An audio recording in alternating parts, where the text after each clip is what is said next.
Good evening, good morning, good afternoon. Welcome to this program today, the 28th day of December 2020. As we are approaching the end of the year,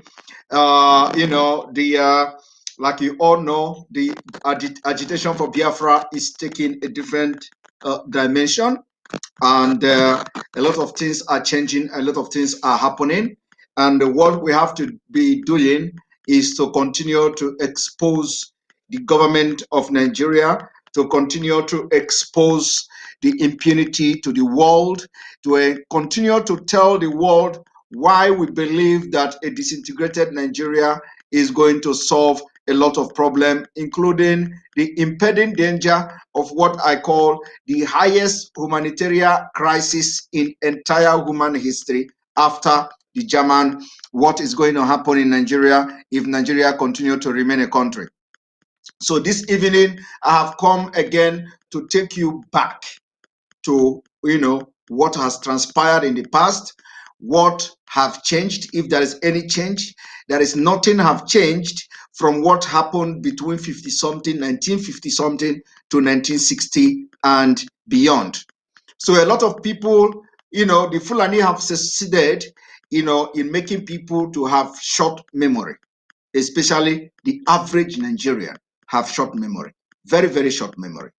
Something that happened yesterday, you just forget it. Out of hunger, out of starvation, out of struggle for survival. So if you see people are being killed in your village, it is only going to make sense that moment. Immediately after the people have been killed, all of a sudden you forget it, just like 1 week. So it is a problem. It is a systematic, it's something that has been systematically implanted, through the nomadic lifestyle, through the lifestyle of I don't care, through the Nigeria style. And a lot of people have sent me a video. There is a new twist. There is a new twist in some of the some people that have been agitating. Some people will leave discussing issue as that affect Biafra. Some people will leave talking about exposing the Nigeria government. Some people will leave a very important thing about telling people why we should leave Nigeria. Some people will, abandon all these things that are very, very important.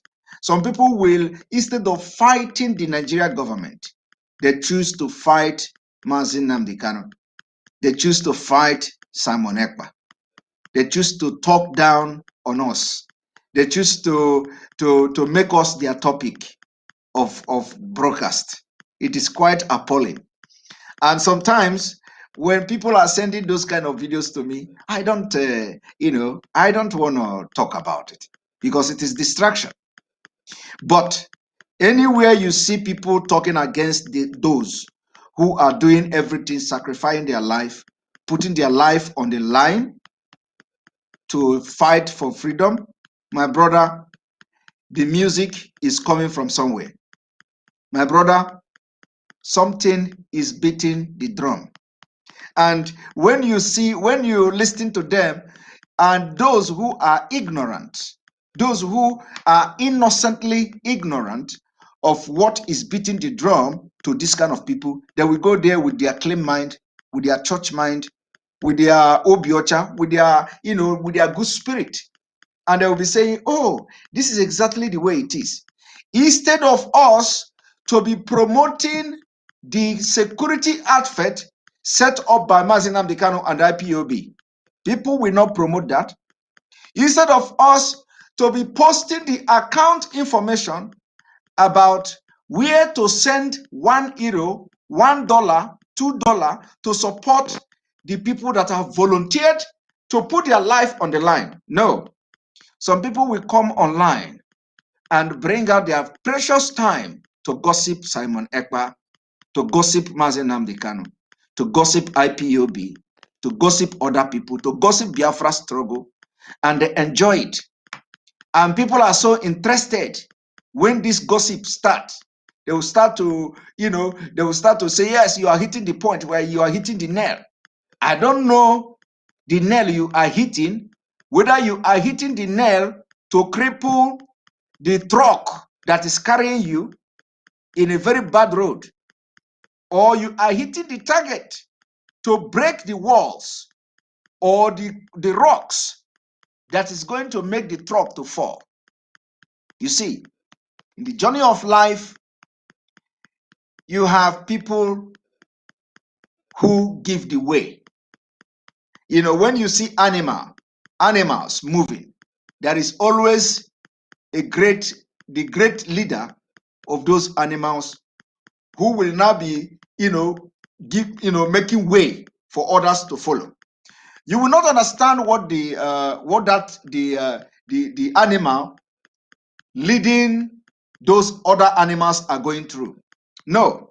Instead of people to come online with 1 hour they have, with 2 hours they have, to target the people that is bringing problem to Nigeria, to target the people who have made their freedom so difficult to get. No, people will not do that. They will rather come and tell you who is Simon Ekpa, what he is doing, what he is not doing. He is not doing a good job. He posted about if NnamdiKanu wants 100 men, he is one of them. And these people will go and they will talk and they will still come and call me. And they want me to pick their phone and talk with them as brothers and sisters. The point is that whatever we do is spiritual. Whatever we do is spiritual. A lot of people don't know. Everybody is not the same. Everybody must not do the same thing. Everybody must not do things the same way. We have different approach to different things, and we have different approach to the same things, and people must not do the same thing. But one thing I have to advise those who have made it a hobby, or should I say, the way to bring people to their page or something is to begin to talk against those fighting for Biafra. I think you should begin to change your tactics. Focus on Nigeria. Nigeria is the problem. Simon Ekpa is not your problem. And Simon Ekpa will never be your problem. Focus on your problem. Your problem is Nigeria. So what I'm about to do this evening is your problem. Focus on it. I was in a place where I was having a meeting some time ago, and in that meeting, I was referring to every Biafran in that place as an IPob member. A lot of them say, they are not IPob. I say, look, everybody is IPob member. If you are a Biafran, if you are an indigenous person of Biafra, you are an IPob member, whether you like it or not. I have made this point several times, whether you like it or not. Except you say you are no longer an indigenous person of Biafra, then you are not an IPob. A lot of people, I'm not an IPob, I'm not, my brother. If we are talking about indigenous people of Biafra, IPob, you are an IPob, whether you like it or not. You have what we call oath members of IPob, non-oath members of IPob, registered member of IPob, or registered member of IPob. So long as you are an indigenous person of Biafra, my brother, that's what it is. So now, I want to teach the people who always go about attacking those fighting for their freedom what to do. What you are going to watch this evening on this program is exactly what your job should be. Your job, if you have volunteered, because I believe nobody is paying you, and if somebody is paying you, good. But if you have volunteered, not just volunteer, in fact, you must be led by a spirit. You see, the freedom fighting is not something that you just wake up and say, I want to fight freedom. No, you must be waking up by a spirit. And those who did not, the spirit of Biafra didn't possess, will always fall by the roadside. And many more will fall. Some people came and attacked me in the past. I did not respond. They attacked me. I believe, like when I said, time shall tell. Time shall tell. I continue to say it. I said, if Mazi NnamdiKanu is looking for 100 men for Biafra, he have 50 men in me. It's not a joke. And I said it again, and I will say it again. Time shall tell. Now, what I have come to do this evening, I have come to do two things. The first thing is to tell you why we are exiting, at least one of the reasons we are exiting Nigeria. And I want those who have make it their hobby of going on social media to attack those, not just me, anybody fighting for Biafra that have not attacked our leader. Some even say I shouldn't be calling Mazi NnamdiKanu our leader, and that's where they fail it. So some people that say, we should not be calling Mazi NnamdiKanu our leader. One thing is this: I want to teach you something this evening. What I'm about to do is what you should be doing. What you should be doing is what I'm about to do. I'm not going to respond to whatever video people have sent to me. I'm not going to do that. My own is to move forward. I'm focused and forging ahead.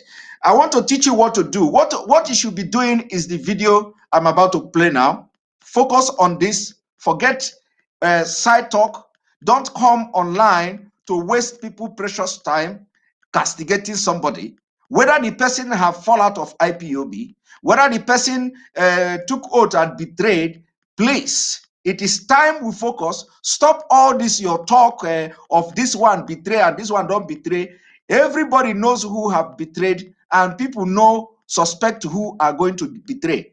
Personally, I know those who are still going to betray, who are broadcasting today. So let us focus on what we have come to do, which is attacking the Nigeria government. I said attacking the Nigeria government on social media, using our media platform to naked the Nigeria government so that the world will see how bad, terribly bad the government has become. Not just the government, but the country itself. We have to continue to expose the Nigeria government so that the entire international community will know that every attempt to save Nigeria will be fruitless, because they need to know. They need to know. They are not the one to tell us what Nigeria is all about. We, the people of Nigeria, those who have been born in Nigeria and know the Nigeria we are talking about very well, we should be telling them what Nigeria is. And on this note, the second thing I'm going to talk this evening is the same, just the same message I have just passed now about those who always go and castigate those fighting for Biafra. I'm going to talk about Lower Niger Congress in a brief. I've done that before, but it is very, very imperative, because the Lower Niger Congress have paraded themselves as those who have signed agreement with everybody in southern Nigeria and everybody in the Middle Belt. And they begin to parade the faces of prominent men from this region. And that's a scam. That's a big scam, because the people that paraded their faces have come to, debunk and also caution them not to be using their names and their faces. So people should understand, when the Lower Niger Congress are going about telling people, we have consulted this, we have consulted that, we have consulted this, we have consulted that, we have gathered 20 million signatories, we have done this, we have done that, it is all scam. And if you want to attack those, because we know they are not fighting for Biafra, it is totally a different thing. There is no similarity between Lower Niger and Biafra. It is totally two different things. Now, I don't know what is Lower Niger, but it is two different things. So, and then you hear some of them say they have been fighting for 23 good years. And in these 23 good years, they have not been able to do anything to protect the life and properties of our women, vulnerable women and children in their own Lower Niger territory, if there is anything like that. They have not done anything meaningfully to impact anything on anything. The only thing you see is two people carrying fire. Two people carrying fire. And they will carry fire from one place to another, distracting the people agitating for the freedom. And they will go about tagging them scam, tagging Mazi NnamdiKanu, although for a very long time after dealing with them, I have not seen them. So they have decided to adopt a different approach. Do you know the approach they have adopted now? The approach they adopted now is to go through people privately. They go to prominent people privately. Anybody they see that is coming on my program, they approach the person and forward information to the person. That is what they are doing now. So, but on this note, every person that have approached, that have contacted me, I have always made it very clear. So I have decided that it is not enough. It is not enough that I talk to these individuals alone. That it is good that I make it public, so that so that everybody will have knowledge of what I'm talking about. It is not enough. I thought about it. I said, okay, now if I talk to the people alone, I don't know how many people they have sent those materials to. I do not know how many people they have shared the materials to, in the secret. So if they have done that, I don't know. So it is better I come online and make it public. And everything I'm going to do here is with evidence, verifiable. Everything is going to be verifiable, because I believe most of you must have watched some video where some people will say, where some of them say on the 16th of December, they passed a resolution and gave ultimatum to the Nigerian government that to bring down the constitution. Most of you have seen a video like that, right? Because I have come across a video like that. But I'm not going to play the video, because play the video is promoting the person. So we are not going to promote anybody, Now, we are going to expose the scam they have been doing. You see, for those who are asking about why I'm not on Facebook, please go to enterbiafra.com and you'll be watching the program there. In fact, it is better that everybody should everybody should go to Enter Biafra. You can watch this program live from there now. It is better you watch from there. They have a better video than YouTube and all that. Now, having said this, let me start the program this evening. Welcome. This is live and direct. You are watching me live and direct. And because of the people that are too jealous about what we are doing, let me drink wine on their head.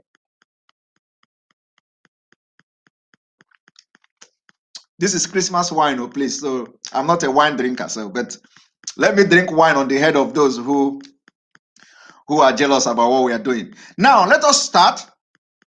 You see, the video you are about to watch now is a video I am playing to those who come on social media to gossip instead of facing the battle ahead of us. One moment.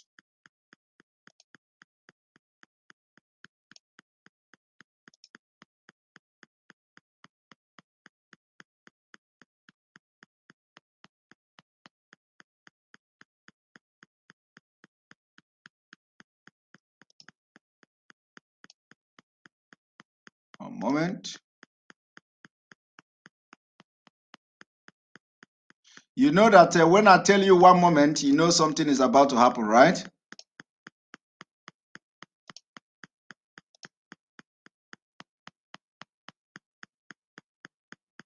One moment. Here we go.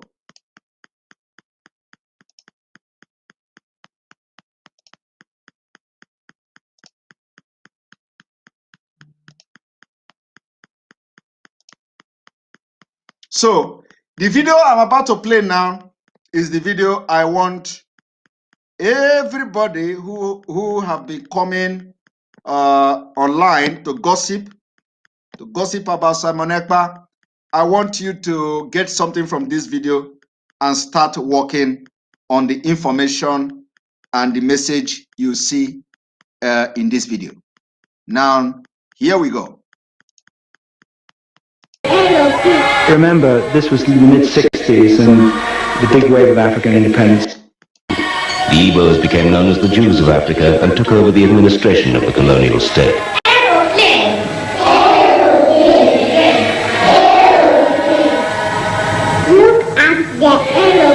Remember, this was the mid-60s, and the big wave of African independence in the French and the British possessions came in about 1960 in Congo and so on. And so we had about 5 or 6 years of disappointments, basically, and very few success stories. With their educational advantage, the Igbos spread throughout the country as traders and public servants. But in the impoverished north, their presence was not always welcome. There was resentment in the north towards the Igbos because they thought that they occupied everything in the place. There were civil servants, there were railway men, there were teachers. They wanted the Igbos to go home because they had taken the jobs of all the northerners. In 1966, the bubble of resentment that had been building for years against the Igbos burst in a rage of communal violence. Northern civilians and soldiers rose in a vicious ethnic pogrom. Thousands of Igbos lost their lives.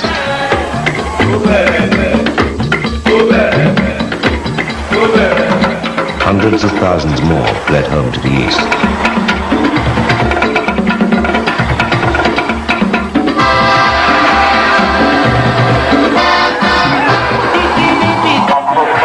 When the federal government proved incapable of halting the pogroms, Ojukwu, then a colonel and military governor of eastern Nigeria, grasped the opportunity. Showing from the first a gift for propaganda, Ojukwu mobilized the Igbos for secession from the north. Ojukwu's public relations were very good. The propaganda necessarily appeals to the senses and sensibilities of people. And so to the domestic constituency, Ojukwu targeted the information that if they did not go along with Biafra, the northerners were going to advance and carry on the jihad and kill everybody off in eastern Nigeria. You see that? Did you hear what he said? Ojukwu said, if something is not done, they are going to advance and kill everybody, carry jihad, kill everybody in southern Nigeria. Now, my brother asks you, is that not happening today? Is what this man said here not happening today? Do you know that setting up a security outfit like this Eastern Security Network has solved 20% of our security threat? Are you aware of that? Now, you see, I said if you are broadcasting and you are agitating for Biafra, the information you are going to hear from this video will help you a lot. In case if you don't have topic, if your topic is Simon Ekpa, if your topic is Mazi NnamdiKanu, if your topic is map of Biafra, if your topic is whether anybody have consulted you, my brother, there is enough topic. I'm giving you topic this evening. This evening, what I have come to do is to talk sense inside you, to talk sense inside your head, that the matter before us now is not about me, Simon Ekpa. It is not about Mazi NnamdiKanu. It is not about anybody. The matter before us is our freedom, the Biafra freedom. The matter before us now is not what Simon Ekpa posted on Facebook. It's not what whether I post that I am more one of the 100 men. For those who will come secretly to call me on the phone, pretend to love me, and they will go on program and start talking against me for no reason, for only them know the reason. So you have to watch this video because you are going to get a lot of topic to discuss on your program. Let us continue. And dip the Quran in the sea. That was the euphemism used. This is not an... Ojukwu's public relations were very good. The propaganda necessarily appeals to the senses and sensibilities of people. And so to the domestic constituency, Ojukwu targeted the information that if they did not go along with Biafra, the northerners were going to advance and carry on the jihad and kill everybody off in eastern Nigeria and dip the Quran in the sea. That was the euphemism used. This is not an occasion to stir up emotions, but it is impossible to forget that men, women, and children of our kith and kin were taken out of their beds and slaughtered. They were massacred in places of worship, in the streets, in marketplaces, and in vehicles trying to carry them to safety. They were massacred in their places of worship. They were massacred in their places of worship. Ojukwu was giving you the reason why he can no longer stay in Nigeria. Ojukwu was giving you reason why he believed that his people can no longer be part of Nigeria. My brother, as you are watching me today, this happened in 1960, 1950 something. Ojukwu was telling you how they were murdering and butchering and killing in places of worship. Now I ask you, the Delilahs of Biafra, this killing in worship place, has it stopped today? Has they not intensified the killing? Huh? Even during the time when Ojukwu was making references to this killing in worship places, butchering of women and children, international community has no knowledge. They say, Africa, okay, Nigeria, it is your domestic problem. Then it was regarded as domestic problem. Are you aware of that? Are you aware that during the time Ojukwu was making this, even during the war, even between 1967 to 1970, sorry, my mic is shaking because, when I'm talking, I think I'm moving. I have to put the mic somewhere so I will not be shaking it. Between the 1967 and 1970, the Biafra War was majorly referred to as domestic, issues in the West. Do you know why? Because the Western world had no knowledge of what was going on in Nigeria. And the difference today is that we are in control of media. We finally are now in control of media. So, and again, the difference is that for the very first time in the history of this Nigeria, America, Congress, debated that killing.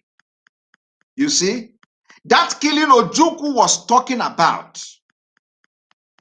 That killing Ojukwu was talking about, that they did not believe. That killing Ojukwu was referring to in this video, that they called domestic issues. It has finally happened, and now the international community are not seeing it as domestic issues anymore. It has become an international issue. It has become genocide. They are now investigating war crime.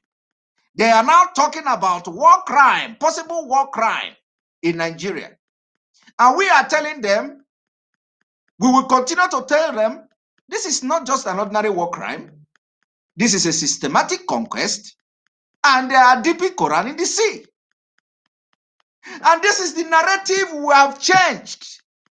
So if you do not have topic to discuss on your social media, platform, my brother, my sister, here is a topic for you. Tell the people, tell your viewers, tell anybody that come across your video that what is happening now started in 1950s. It did not start in 2015. It did not start in 2017. The killing of the Igbos started in 1950 something or even before then. And Ojukwu saw it. Ojukwu saw today. And I call him a man who saw tomorrow. When he was saying this, you think he's talking about 2020. Because the thing he said here described yesterday attack in southern Kaduna. What he said here described the other attack in Katsina State. And everything Ojukwu said here has been intensified. It has happened now. It is happening now. It has metamorphosed into something bigger that led Ojukwu to say, my people must leave Nigeria. Now, some people are collecting money from the government of Fulani, and they think money is everything. You struggle in Nigeria, you make money, blood money. The money you make from Nigeria is a blood money. And that's why none of them look like human beings. I think I will begin to pull the pictures of all the ministers in Nigeria. And I'm going to make program on their pictures. I mean, 2020 pictures. So that you will see how devil have used them. You will see how miserable they look. And these are people that are sitting on in millions. They are sitting on millions. They are all, if I should say billions. They have looted and looted and looted, and the money everywhere. But when you look at them, you can't collect food from their hand. They look so wretched. They look so tattered. They look so devilish. They look so unhappy. They look so uncomfortable. Everything bad they look like. Because it is blood money. Every politician in Nigeria is eating blood money. And I'm telling you, only those who their heart is pure, that their children will become something. As a politician in Nigeria, I want you to begin to check your villages. If you doubt what I'm saying now, start checking big politicians from your villages. Their children are nonsense. All their children. Somebody said the video is hanging. I think the video is hanging in Twitter. So please, if the video is hanging in Twitter, go to enterbiafra.com. I believe enterbiafra.com video is not hanging. It is not hanging at all. Let me show you. The video in enterbiafra.com is not hanging. You see, very clear. This is Enter Biafra, very clear. So if your video is hanging in Twitter, go to enterbiafra.com. Remember that this enterbiafra.com, the building of the site is still in process. We put it up to the public because all the social media accounts were restricted. So we had to put it up to the media. But one thing I have to tell you is this: we are having the best social media platform for Biafra restoration. The best social media platform is coming in this Enter Biafra. It is going to be a subdomain, and they are already making a finishing touch. So you are going to see something that you will never see before. And everything will be totally different, better than Facebook. Yes, we are spending money for that. And that's what we are going to do differently. We are going to do, the Biafra people, we are going to do something differently. Because this is 2020. This is modern age. 2020, modern age. We told you that the agitation for Biafra is taking a different dimension. And believe me, this is under the leadership of Mazi NnamdiKanu, whether those who like it or not. This is exactly what it is. My support will be for him because he has proven to be the most upright person in Biafra struggle. Before I joined this struggle, I made my research. Nobody invited me. Nobody convinced me. So nobody can come and tell me what to do. I'll have to go about it because I know I am an aged person. I know what is truth. I know what is lie. I know what is real. I know what is fake. And that's why I have always fought against those who have always bring out their time to start attacking Mazi NnamdiKanu instead of supporting what he's doing.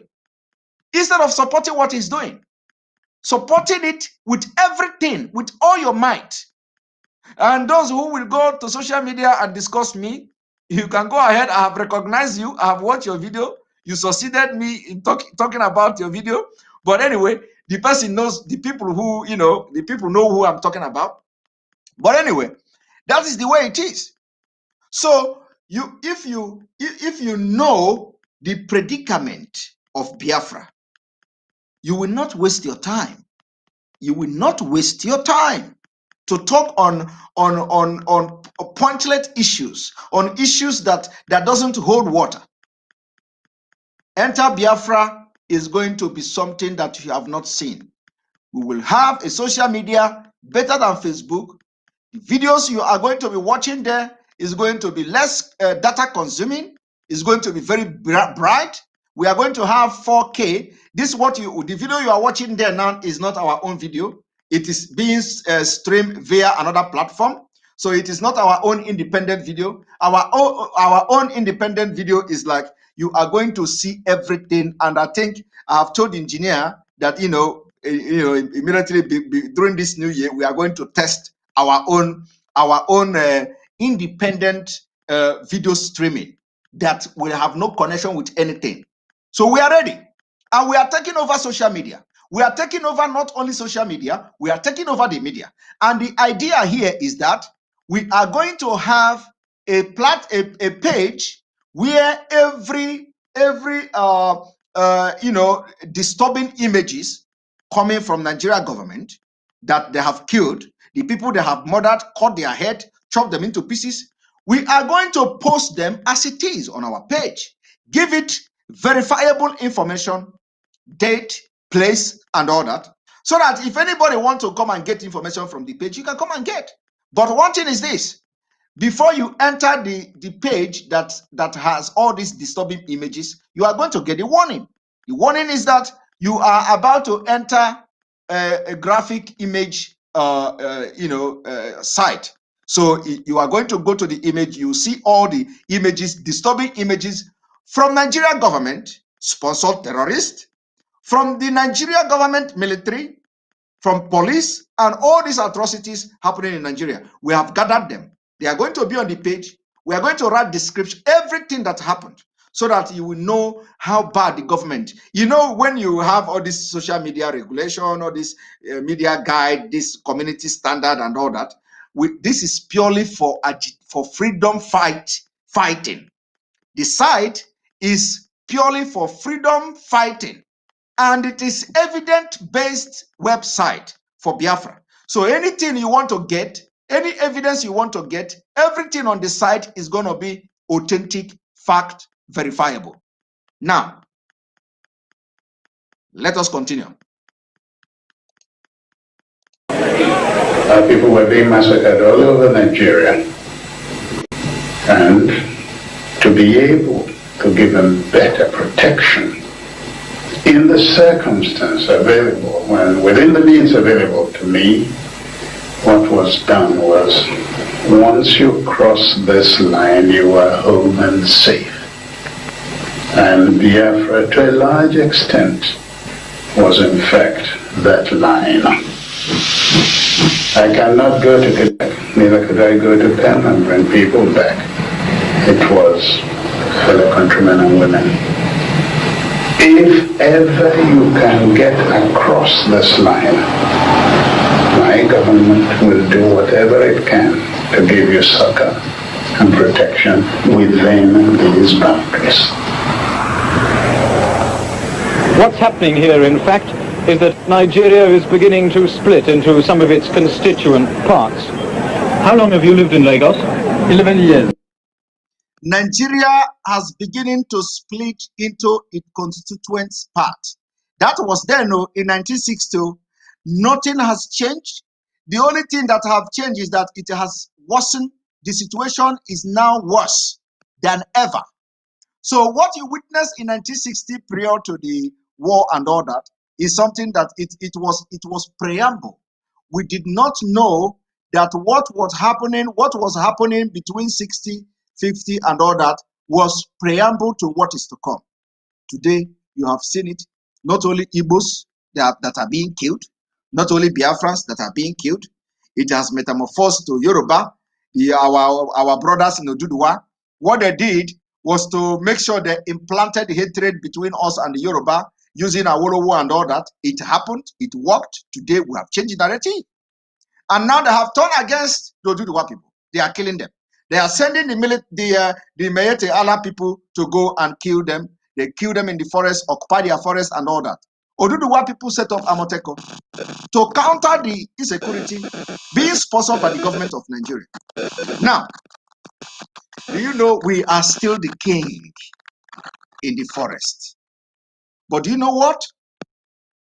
Only after the security outfit of the Southeast Network or Southeast Nigeria or the Southern Nigeria, the Eastern Nigeria, sorry, only after the setup, inauguration of the Eastern Nigeria Security Network,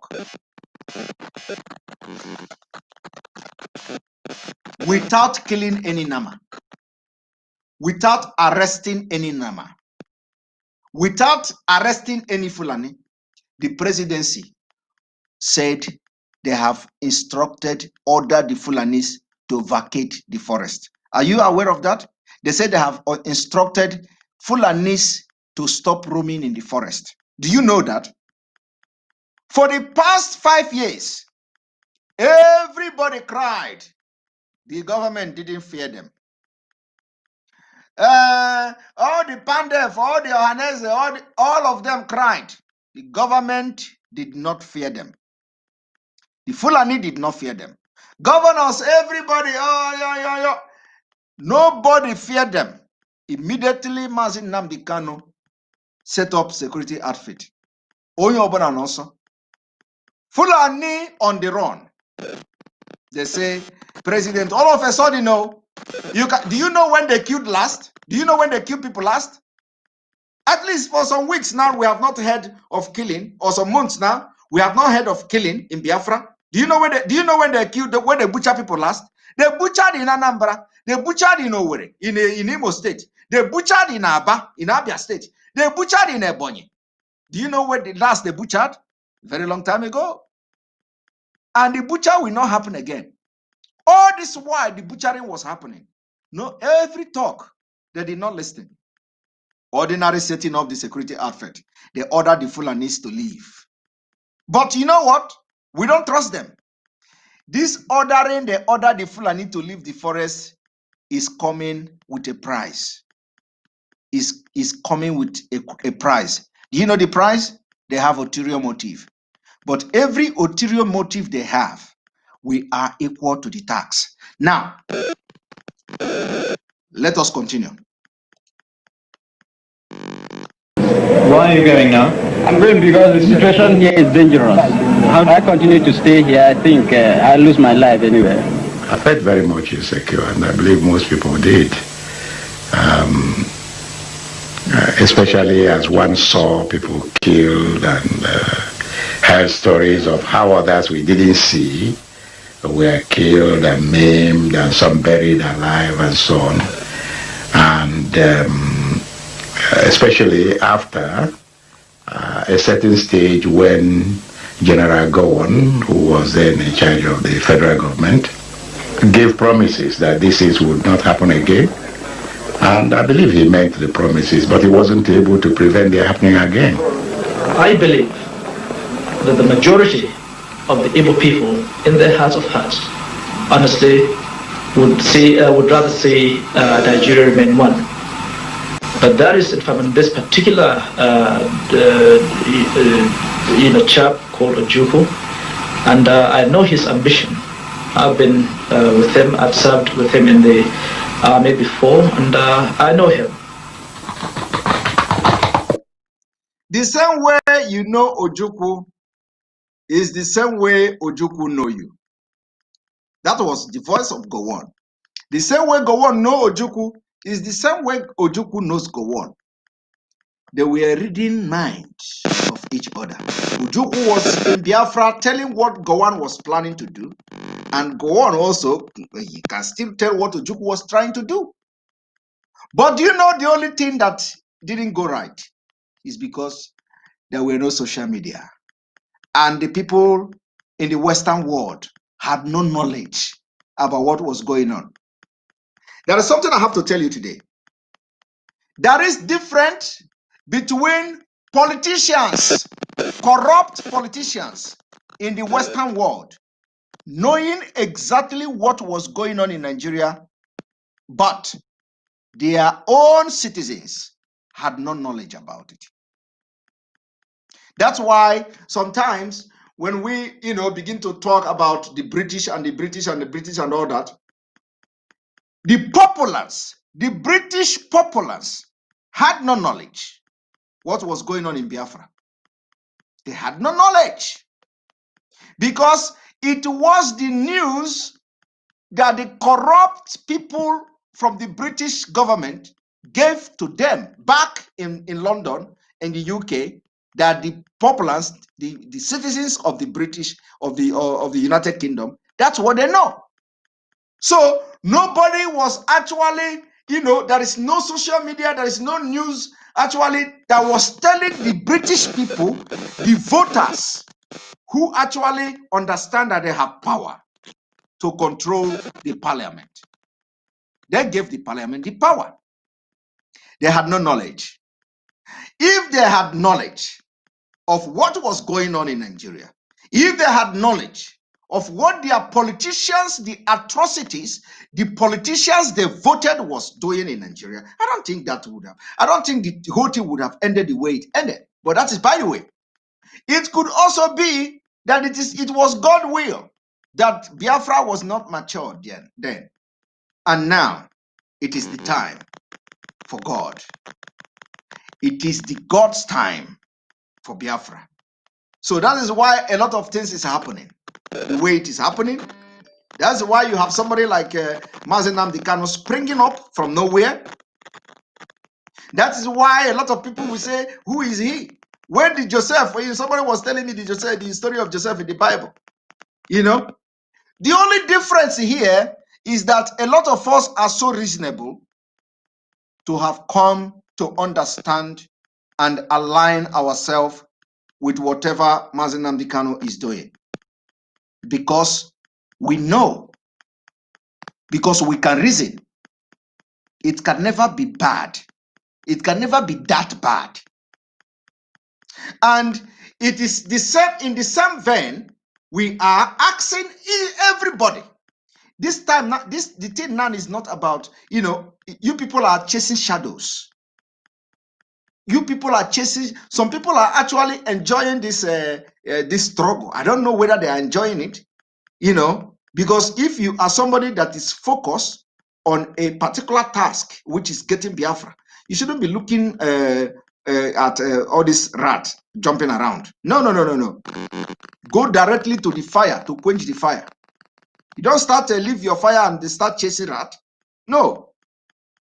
So you have to be very reasonable to make sure that the people you are talking to are those who are yet to believe that we can have Biafra. You need the population. You need the trust of people. You need to convince the entire international community that we are ready for our nation. And that's what we are doing. That's what we are doing. It is not about fighting each other. It is not about where they say if they give you this country, how many people are you going to kill before you even set up a government? That is what some of you are portraying. You are portraying a very bad image in this struggle. Most of you shouting on social media, you are portraying a very bad image of Biafrans. You don't represent who we are. You don't represent what Biafra is going to do or what Biafra will be like. You are misrepresenting us. And a lot of you have followers. A lot of you have big number of followers. And your video goes a long way. You are misrepresenting us. Go straight to the point. Attack the people that matters.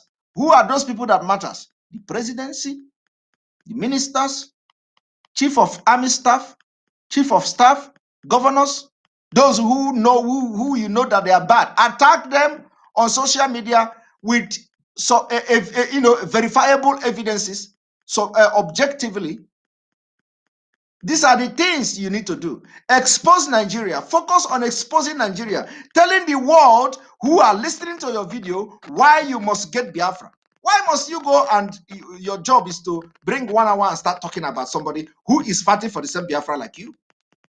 It doesn't make sense. You are misrepresenting Biafra. This is not what Biafra is all about. This is not who we are. Most of you have followers. Don't misuse the opportunity you have to broadcast on social media.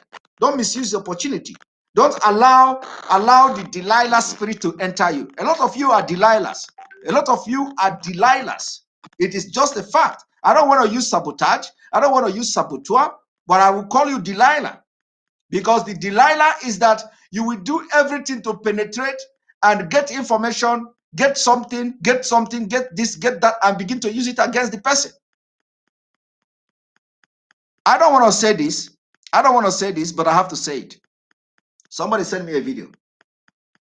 Somebody sent me a video of someone that I, Simon Ekpa, send my own hard-earned money to, just because of my church mind. I listened to a video where the person was lying against me. The person I sent my own money, lying against me that I send him money, and then the next thing he saw was that I posted it on social media. I posted it on social media, and that we are not human beings. Oh my God! Why would I post something I give you? The point is that I don't know whether it is a guilty conscience. I do not know. But Simon Ekpa have not posted it. I'm not that low life person. Why should I post? The something I gave you with my own? You did not force me. I sent money to you with my own church mind. And then you went and start telling somebody lie just to get favor from the person, and the person was recording it. They put it on YouTube, and somebody sent it to me. This is unbelievable. I gave you money, and the money I gave the person is not like I have the money everywhere, but at least I still have church mind to help people that I can. So I gave this person money. He said he want to pay school fees and all that. I gave the money for the children to pay school fees. Why would you go and start lying just to lie against me for doing good to you and just for the sake of the children? I paid the school fees, and then you say I post the thing on social media. I didn't do that. Why would you be saying so? Why would you be saying such to somebody just to get the sympathy of the person? It is not good. It is not right. We have a lot of Delilahs, a Delilah spirit, and most of this person, they will come to you and try to get information from you. You would think that you are talking with human beings.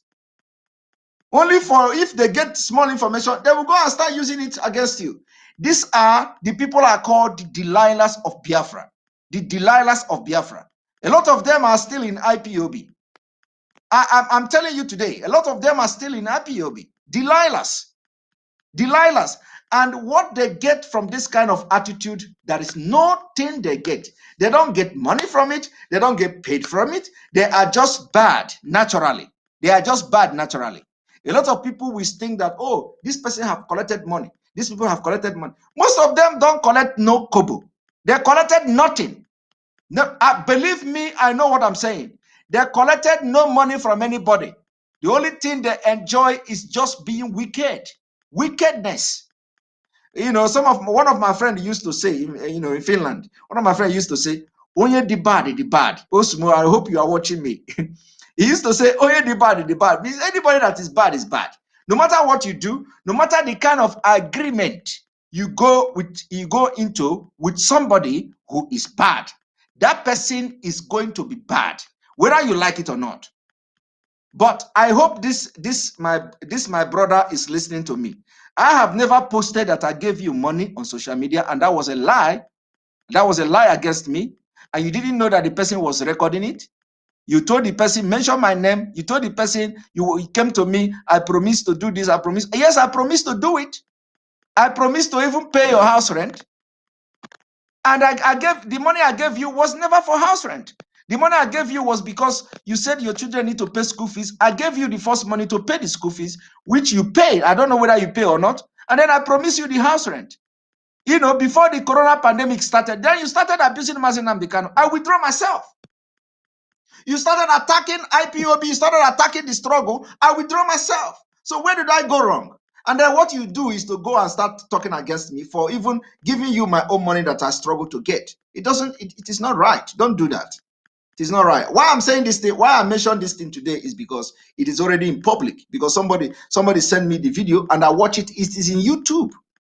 And he mentioned my name that I gave him money, and then I am even happy that he admitted that I gave him money, because you know he may even say I did not give him money. Whether the amount he mentioned is correct or whether it was wrong, you know, it doesn't matter. But at least he admitted. But why would you go and say something like that? Why would you go and say that I want you to show me where I post your information on social media? I want you to show me, because I don't even have that. I don't even have the information of where I send you money. I don't have it. I don't have it anywhere. So I want you to show me where I post any information, your personal data information anywhere on social media. You can't see it because personally, I did not save it for any, you know, I am not that low person, for Christ's sake. That's it, by the way. So we want to focus on Biafra. Please let us focus on Biafra. Fight Biafra.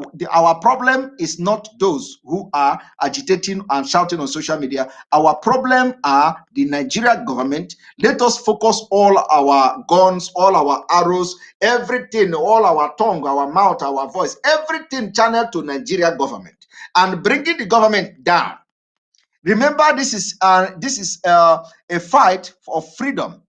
The freedom fight means anything. You can do anything to anything that is that you have, at your disposal. Use it to fight for your freedom. So please, all these distractions should stop. Let us continue the video. Gowan was very naive and young and inexperienced, and Ojukwu was, he always regarded himself much smarter than Gowan.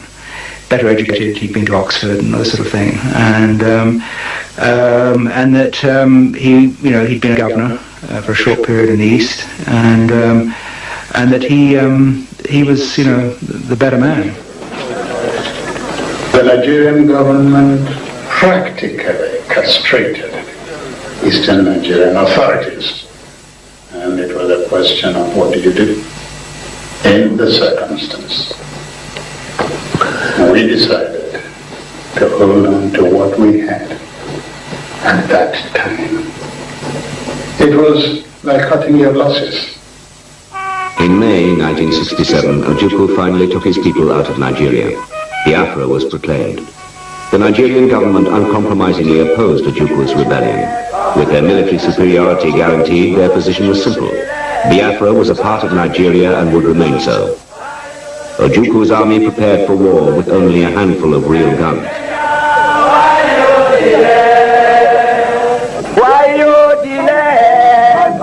About a month or so after the declaration of Biafra, the war started. The feeling about the war was that we were ready to fight to defend Biafra.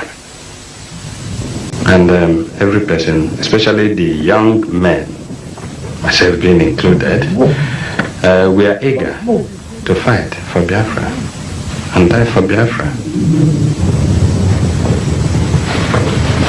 People were still very determined. Everybody wanted to train and go into the war. And I recall some suggestions that if the military people could not find enough guns, it would be all right just to call masses of people together and arm them with machetes and so on, and march up against Nigerian troops. And truly, machetes were bought in large numbers in the market, and people came out wanting to be taken to the field.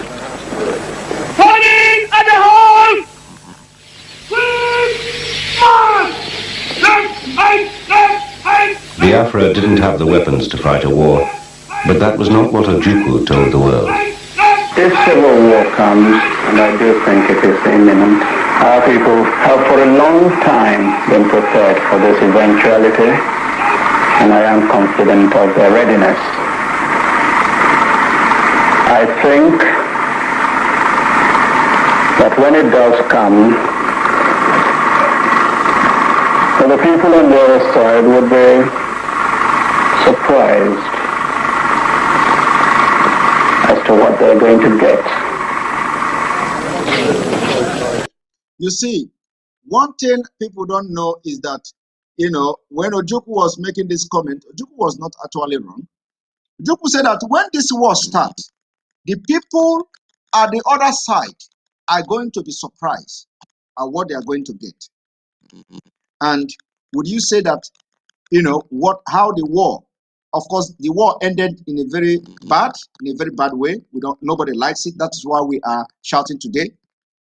But the fact that Nigeria government, with all the weapons they had to fight Biafra, they didn't defeat Biafra. They did not defeat Biafra by gun.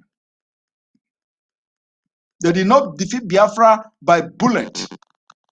It was a systematic genocide by the British government. You know, some of you will say these Fulanis are so smart. They have conquered Nigeria. They are doing this. They have taken all position, everything in Nigeria. They have taken it. Do you know what? Because they hired British people. They hired white people that are advising them how to do and what to do. So it is not their brain. We know that. What is happening in Nigeria today is not the brain, is not like independent brain of Fulani people. Never. And it will never be. It's because they hired advisors. But you know what? No matter how, the point now is that, you know, when the country, they hire these advisors are hiring Biafrans to work and advise them. What do you think? Because the countries where these advisors of the Fulanis are coming from, Biafrans are contributing immensely to the growth of the country in different endeavors. So, and that is why their devices is crashing, because whatever they do, we are 1 million steps ahead of them. Our brains are not matched. So now they are stuck. They are stuck now, no going back, no going front. And that is why they are that is why you see that they are confused. When you look at Nigeria system, you see that they are confused. They have lost everything. They are not in control of anything. No matter what, they are in control of the government. They are this, but they are not in control at the end of the day. When you look at what is happening, Nigeria has collapsed. Nigeria has collapsed. Now, let us continue. I knew Ojukwu was very interested in him because he was the Oxford man then in the, I was at Oxford, then in the Nigerian army. And he was evidently clever. He was also extremely rich. He was certainly very ambitious. When I saw him in Enugu, he was immensely confident. The only thing that worried him, he said that he was afraid the government would declare a blockade of the east. The government in Lagos would declare a blockade of the eastern region, and that this would affect his trade. Did you hear that? Did you hear that? Even Ojukwu told this white man that he knew that they were going to have a blockade. In fact, this man was telling a story that Ojukwu told him that they will place a blockade in the eastern Nigeria. That was before the blockade, though. That was before the blockade. Ojukwu told this man that they are going to have a blockade of the eastern Nigeria. And that's exactly what they did. So you see, when Ojukwu was reading the mind of Gowon, he was not. And that's exactly what the same spirit in Ojukwu is in us. And that's why we can tell you what will happen. You think we are prophet. We can tell you what the Nigeria want to do. You think we are prophet. It is not a prophet. It is the spirit of Biafra. That's why we can never make mistake in telling you the next step, the next agenda, the next plan of Nigeria government. Ojukwu told them that this government of Nigeria will have a blockade in the eastern Nigeria. It happened. That was exactly what they did. This story is not that Ojukwu told after Ojukwu knew that they're going to have a blockade because they know they cannot defeat Biafra. Do you know who fought the war? British, Russia. They could not defeat Biafra by bullet. I am still saying it. By guns and bullet, they can't defeat Biafra. They had a blockade. If food were flowing in Biafra land, if food was coming in Biafra land, if Biafra had, enough food, by now we will be in the Republic of Biafra. You see? Because we would have fought that war till the last man. And this time around, Nigeria will be ofen kucha, ofen kupu, with all their armored cars and all their machine gun and all that. If war break out in Nigeria today, believe me, I don't think it will last 2 months.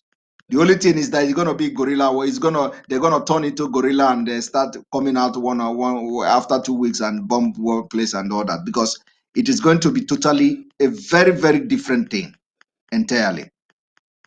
The middle belt will be there, Kududuwas will be there, we will be there, and even the people in the core north, they don't want to be part of these terrorist people anymore, the Hausas and other indigenous people in the north.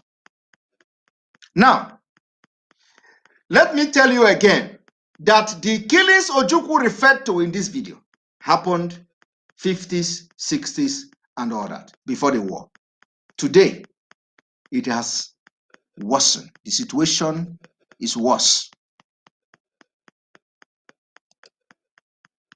During the war, we had to rely on ourselves totally. We were under total blockade. We had nothing. Whatever we did, we produced ourselves. And again, different people showed they were heroes, every one of them. Because there was nothing. There was no challenge too much. I remember the first Biafran-made armored vehicle. I also remember the first attempt at launching a rocket Biafran-made. I remember efforts to see whether we can in fact build planes. It didn't work, but we tried. Oh no, we tried everything. I remember instances where two soldiers would go into battle, one behind the other. The reason for that was that they had one rifle between them, and if the first soldier died, the second would pick up his rifle and use it. I remember other instances where they went into a defensive position with 1 round per man. That was defensive rations. 2 rounds per man was attacking rations. Nigeria had no problems. They had armored cars, they had armored personnel carriers, artillery, they had limitless trucks. And as for small arms and small armed ammunition, I heard somewhere that more small arms rounds were expended by the Nigerian army in those 2.5 years than by all the forces in the Second World War.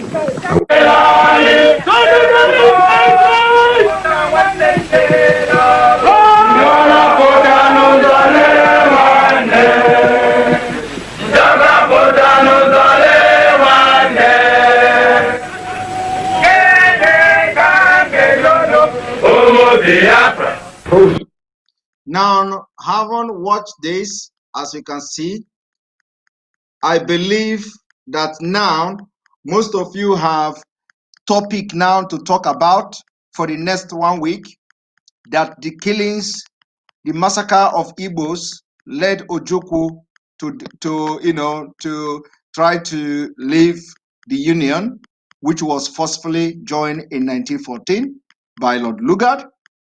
Now, having shown you this video, let me show you the introduction of what the U.S. Congress did. Of course, this particular video I showed you yesterday. One moment.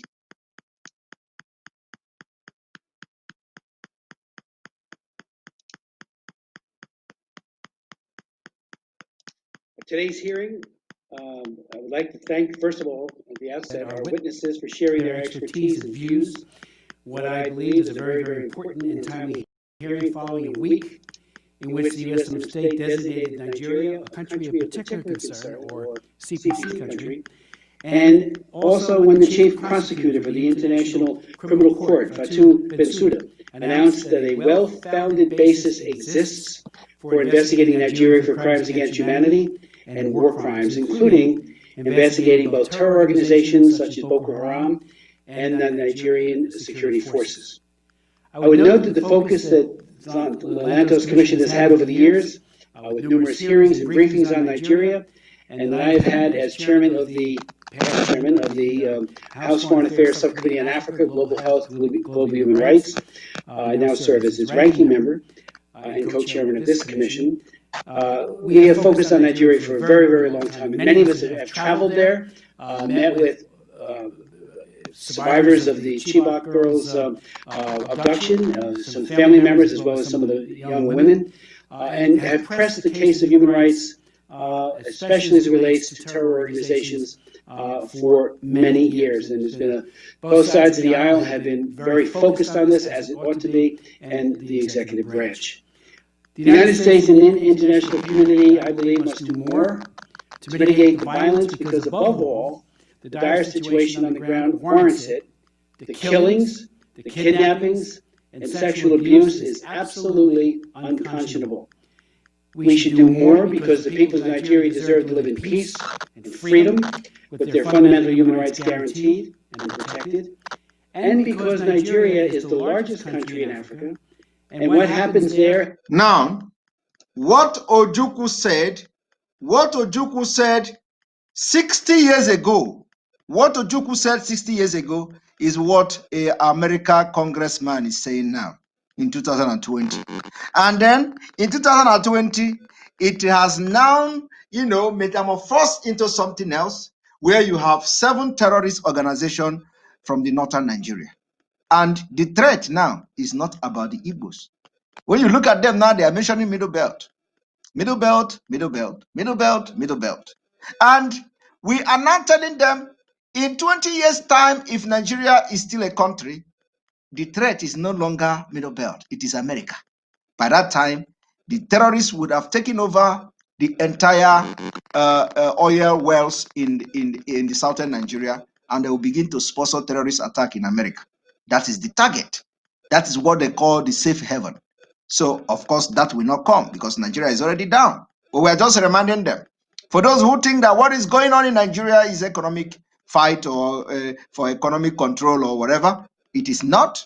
It is, they have dipped the Quran in the deep sea. It is a total Islamization agenda. It is a total Fulanization. It is a total takeover of the entire Nigeria by the Fulanis.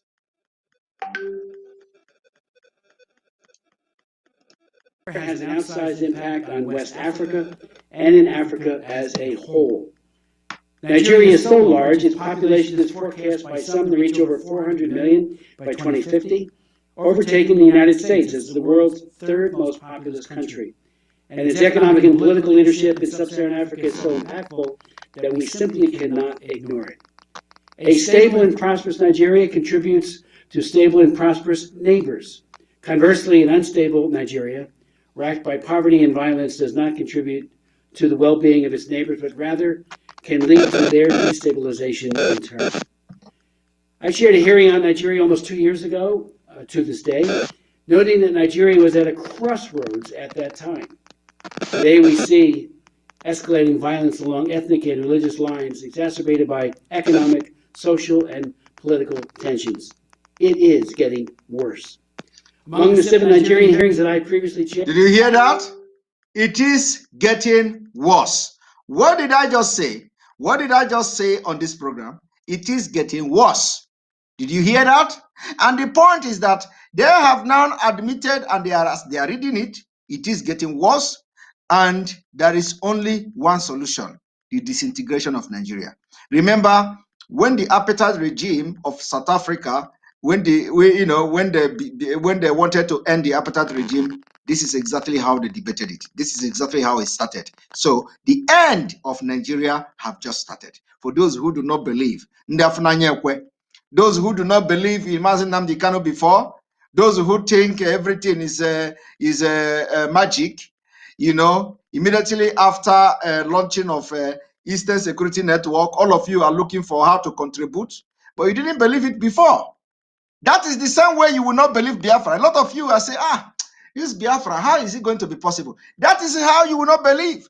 But when you begin to hear kepu kepu of Biafra now, all of you will wear Biafra cap. All of you will wear opumeme. All of you will become Biafra kings and queens. But now, you are not supporting it openly.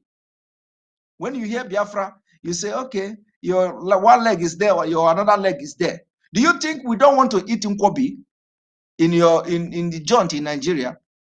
Do you think we don't want? Do you think we cannot go and have fun in the village? Do you think we don't? Do you think we are not from villages? Don't you know we have villages? Don't you know we come from a place in Biafra, that is Nigeria now? Don't you know that all of us want to eat mango? Do you know? You don't know? You don't know that we want to eat ngwongwo? You don't know you want to?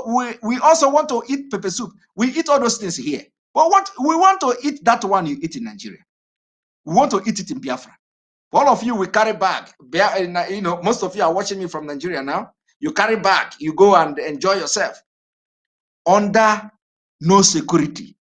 Your life could be wasted in 1 minute. At the blink of an eye, bah, you are dead. You are in Nigeria. You are enjoying yourself now.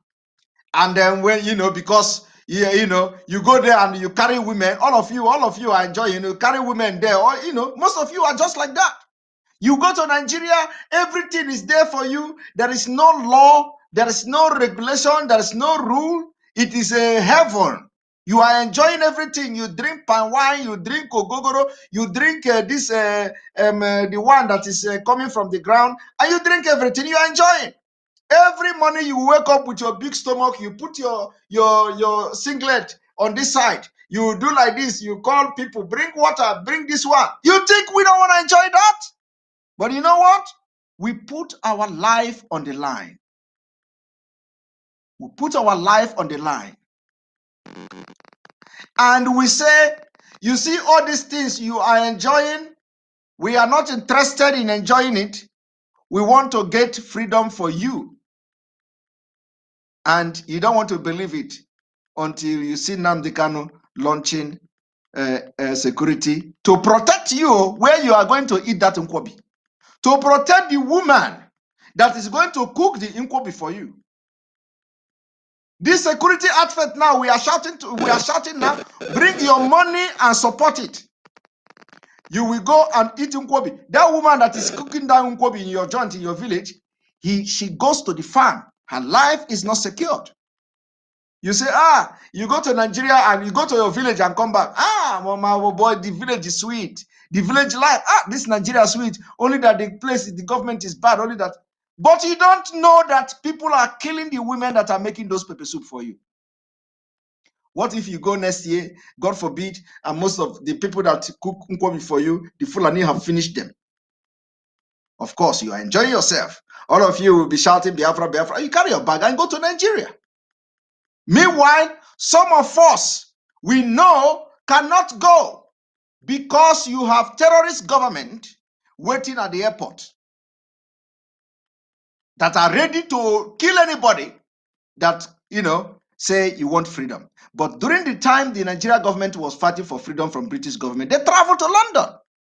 They travel at their own will to London without nobody, without no British corrupt politicians, without the Queen of England, without anybody molesting them.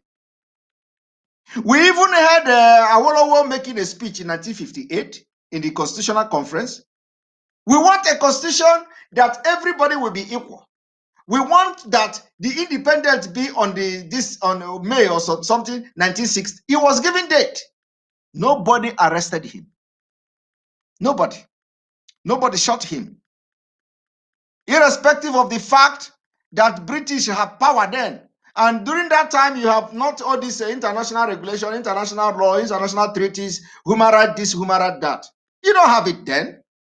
Even if you had it, it was not very well defined and very strong. So British government could have done anything with this Awolowos and all of them. As I'm talking to you today, in 2020, you still have British territory. You still have British controlled territory in most of the island. Today, and when we talk, you people will say, oh, okay, we are fighting for Biafra, we are fighting for Biafra. But when it comes to support the Biafra people, you don't want to support them because you are enjoying Nkwobi. Most of you, the police will just get happy, you know, you will buy drink for the police in Nigeria. Before you know it, he released one gun, the bullet will hit somebody else, innocent person passing by. The person is dead. Nobody will do anything. That's the end. It happens every day in Nigeria.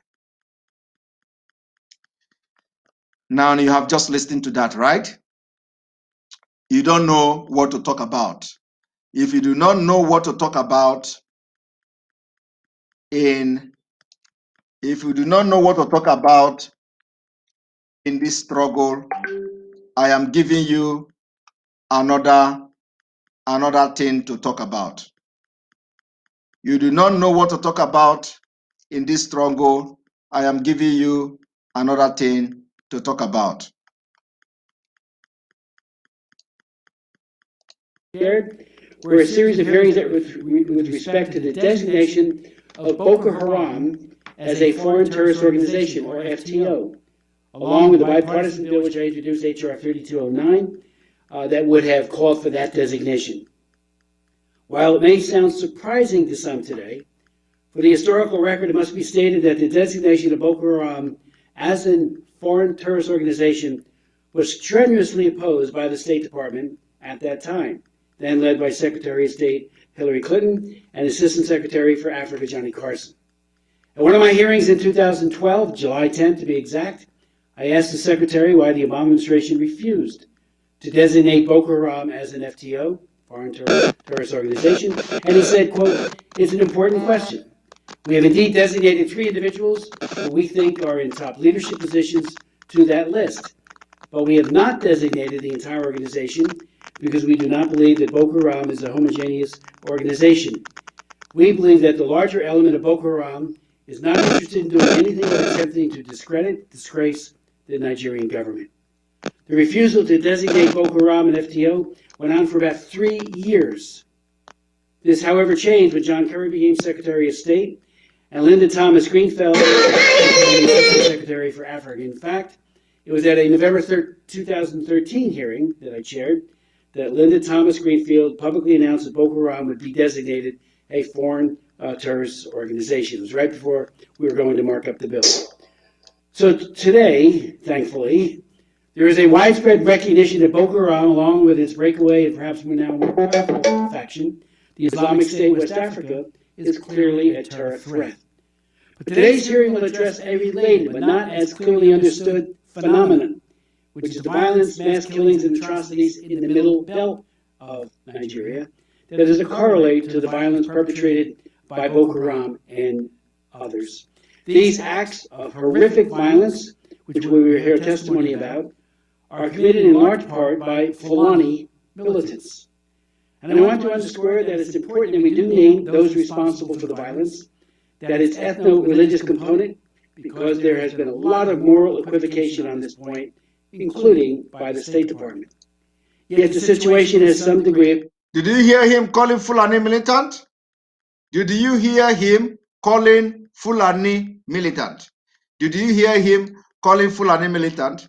Did you hear him calling Fulani militant? And these Fulani militant are the one the presidency have instructed to leave the forest because of the Eastern Security Network. The presidency instructed them to leave the forest. So they are the presidency boys. But look at the US congressmen pointing them out, telling it the way it is. The killers are Fulani militant. Mayete Allah. Complexity. Yes, there are tensions between farmers and pastoralists exacerbated by climate change. There are counter reprisals committed against members of the Fulani community, although they are relatively rare, including those who are innocent of any wrongdoing. But that does not negate the fact that the largest dominant driver of conflict in the Middle Belt region is committed by Fulani extremists who appear driven in large part by ethno-religious chauvinism against mostly Christian farmers, though I do note that there are elsewhere Shia Muslims who are also victims, and that intra-Sunni conflicts also exist within the Muslim community as well. Nigerian Bishop William Avenya will testify today that, and I quote in part, the mass slaughter of Christians in Nigeria's Middle Belt, by every standard, meets the criteria for a calculated genocide from the definition of the Genocide Convention. And yet he notes, that I quote him again, no one has ever been arrested, or questioned, or prosecuted, or convicted of any charge related to this spree of killings, which has been going on for at least 5 years. In his November 18, 2020 report to the International Criminal Court, the Jubilee Campaign writes, and I quote in pertinent part, violence that has taken place in Nigeria's Middle Belt is spiraling out of control, costing the lives of thousands of civilians and destabilizing the country and region. The violence is often characterized as a, quote, intercommunal conflict between herders and farmers over natural resources. However, the well-worn label is now obsolete due to the increasing asymmetry in attacks, as well as the steadily increasing frequency and organizational planning of Fulani militant attacks against civilian targets. It's worth noting that what separates this situation from that of Boko Haram and the Islamic State, West Africa, is the fact that the Nigerian government under President Buhari is dominated by the Fulani. This is true of the military and the state security forces, but increasingly the government is dominated by the Fulanis. This is true.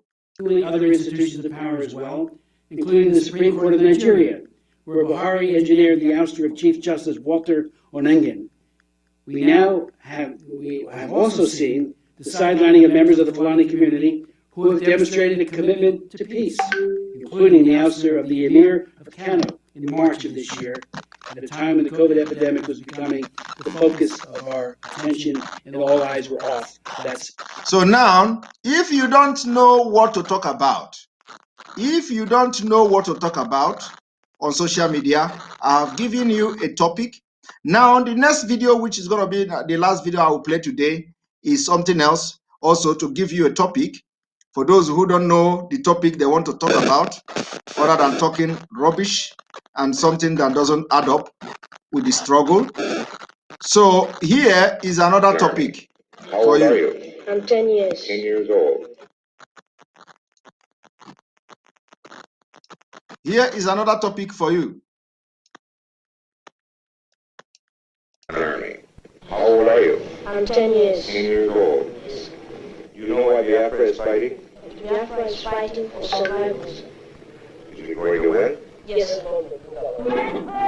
Biafra is fighting for survival. Is he going to win? Yes, sir. Do you know one thing about this, about this video? Do you know one thing about this video? Biafra is going to win. Biafra may not have won in 1967 to 1970, but the word is alive. Biafra is going to win.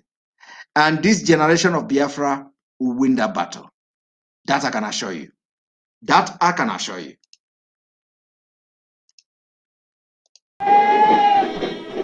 His spirit, and that of this tattered army, driven by fear of genocide which may or may not lie ahead if they lose, plus what must be massive ineptitude on the part of the Nigerian army, is the most probable reason that this war of unequals now has gone into its third year.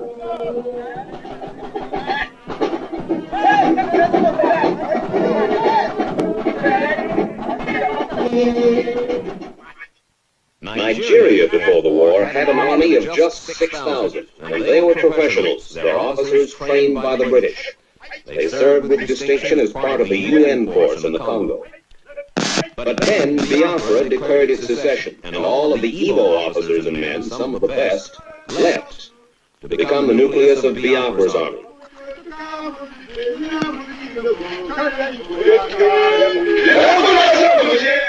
In just the past 2 years, Nigeria's army has exploded to 14 times its original size, to 85,000 men. Recruits who used to get 6 months of training now get a mere 6 weeks.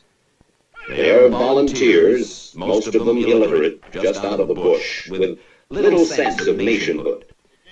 Their leaders tell them that they're fighting for one Nigeria, but that does not, it cannot have the same urgency for them that mere survival has for the Biafran. You see that? Mere survivors has for the Biafran. They are fighting for one Nigeria while we are fighting for survival. Do you relate to the difference? Do you know the difference? They are fighting for one Nigeria while our fathers fought for survival. Today, this fight for survival continues. Fight for survival continues. And that's why we have gone, we used to say in those days, we have gone nuclear. You know what I mean? When we say we have gone nuclear, it means that you have gone far in the struggle. So it is a fight for survival. A struggle for Biafra is a struggle for survival. It is not a struggle for one Nigeria. It is not a political struggle. It is not a struggle for building hotels. It is not a struggle for sabotaging. It is a struggle for survival. Survival, like your opportunity to live. So those of you who are traveling to Nigeria, oh, when I go to Nigeria, Christmas is coming. You are not safe. This is a fact. There is no guarantee that you will come back.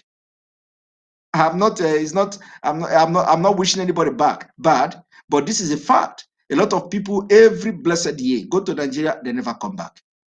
They never come back. They go to Nigeria to celebrate with their families, they never come back because of evil of Nigeria, because of a failed society. Some of them get sick, no hospital. Before you go to hospital, they ask you to deposit 5 million. And that is when the doctors will become so wicked that you must deposit money before they treat you. And some people don't have the money to deposit. And most of these sicknesses come after the Christmas, when you have spent all your money. And then when they take you to the hospital, they will donate 1 million first. You have to deposit 1 million and all that. The money is not there. And the doctors will look at you until you die. That is how bad. If you have not witnessed this, or you have a friend who have witnessed this, you will never understand what I'm talking about now. Only if you have a friend, or only if this has happened to any of your friends, your relative, before you understand what I'm saying. A lot of people travel to Nigeria. They were not sick. Ordinary sickness that could have been treated. They don't have 1 million. They don't have 500,000 to deposit to the hospital. And the doctors will look at them. The nurses will look at them until they die. Wicked country.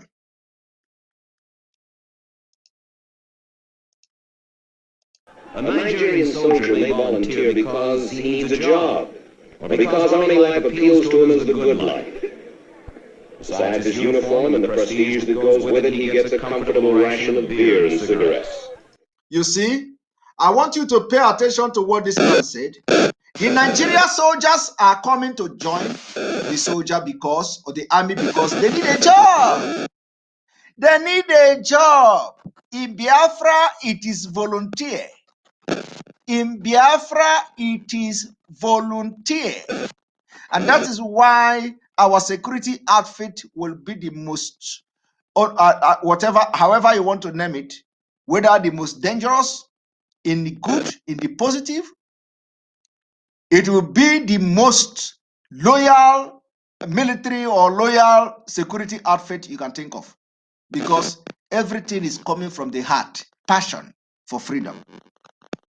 Everything is coming from the survival spirit, the opportunity to survive.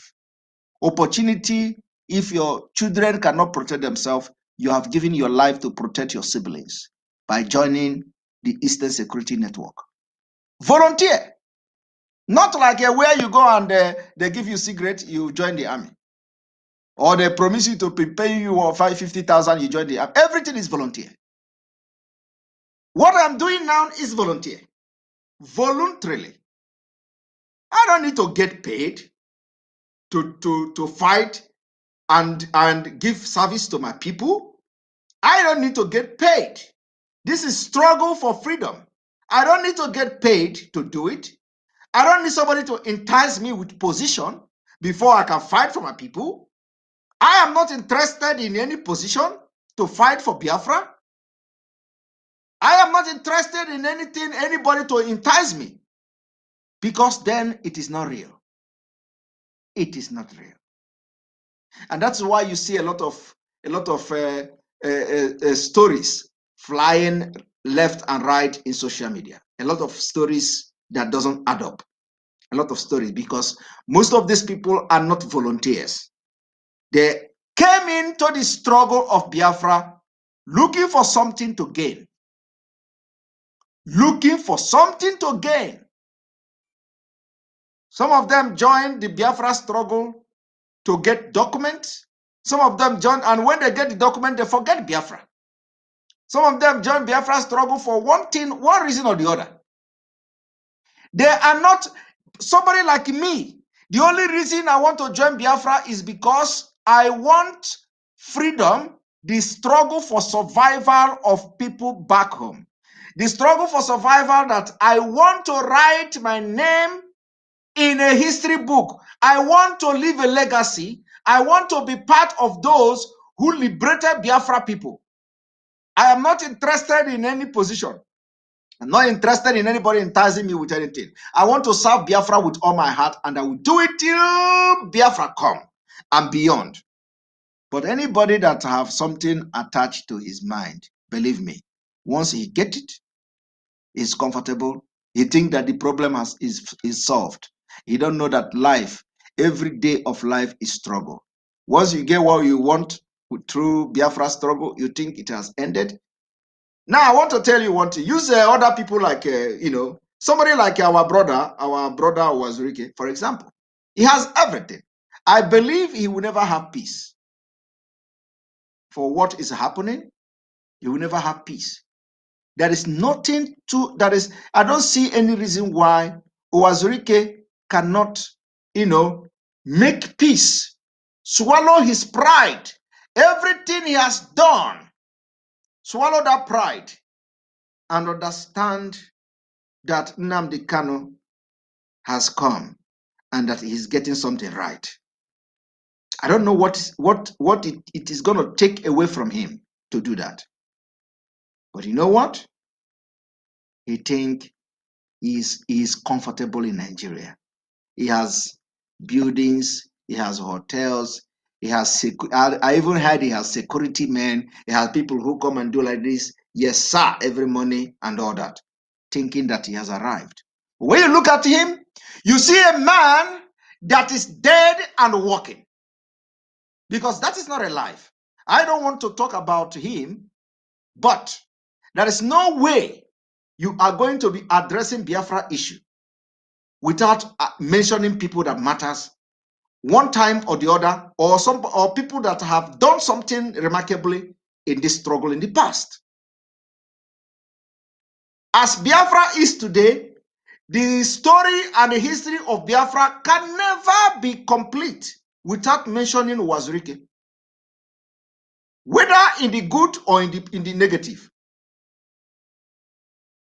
And these are the people that continue to give hope to those who are oppressing our people. Because when the Fulani see that, oh, Wazirike is not with Mazi NnamdiKanu, they are not together, all these things are divide and rule. they are now, they have somebody they will go up to and say, oh no, you have to continue. And it will give the Fulanis the impetus to say Igbos are not, Igbos are not together. We are together. The people that are following those who believe are sabotaging the struggle are very little in number, very, very small. By the way, let me stop here because we don't have enough time. I will not talk about this anymore. I want to go into the thing I said. I told you I'm about to expose those who parade themselves as the NLC, who have, one way or the other, somehow sabotaged or continue to sabotage the struggle for Biafra independence. And I said it again, and I say it again. We have nothing in common with those fighting for Lower Niger Congress. We have nothing in common. Lower Niger Congress is a name, a different name.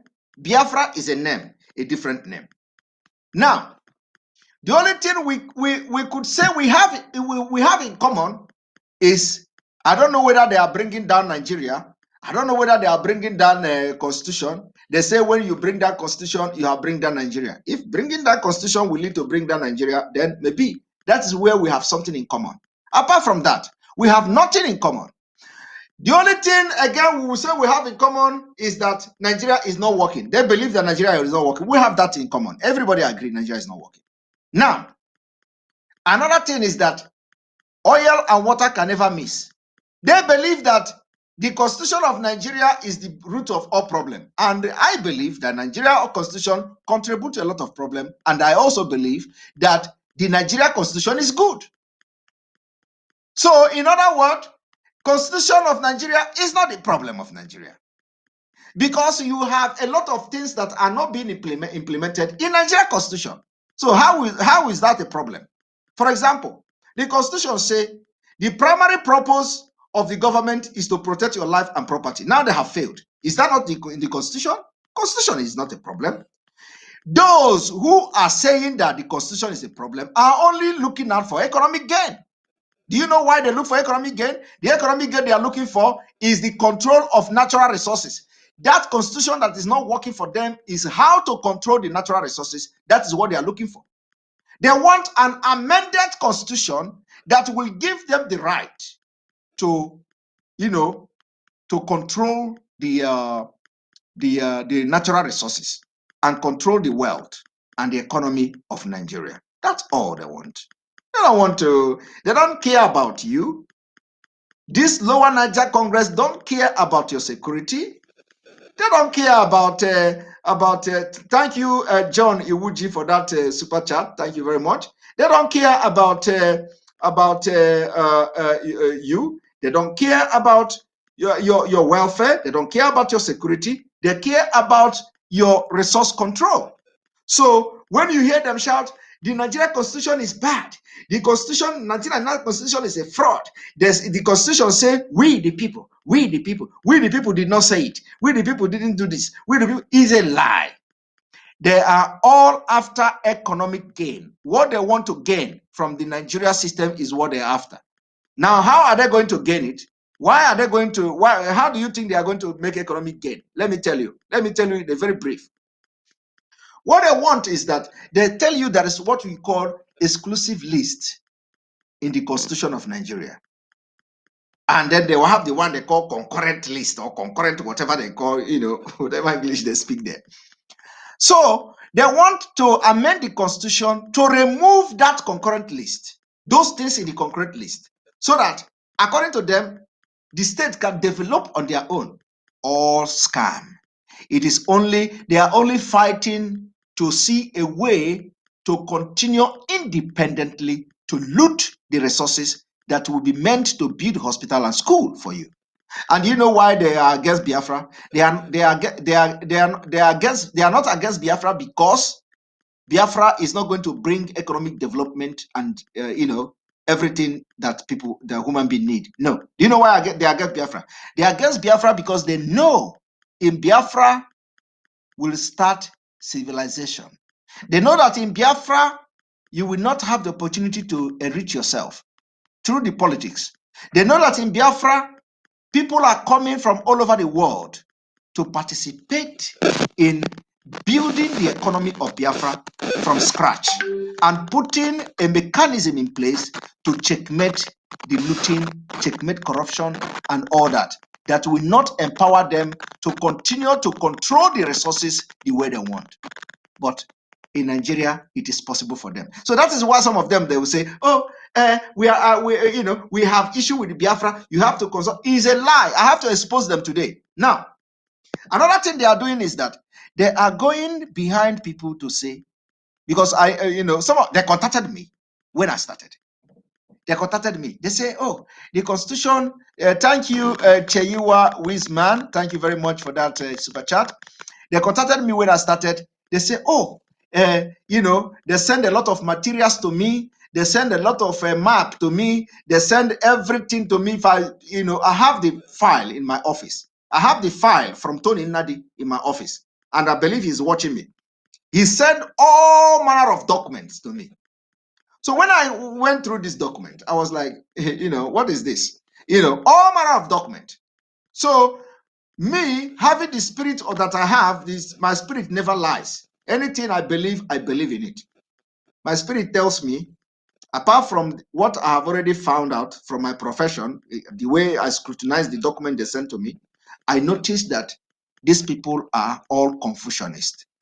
And I noticed that they may be thinking that they are fighting genuinely. Maybe some of them who are fighting with them maybe even thinking they are fighting genuinely.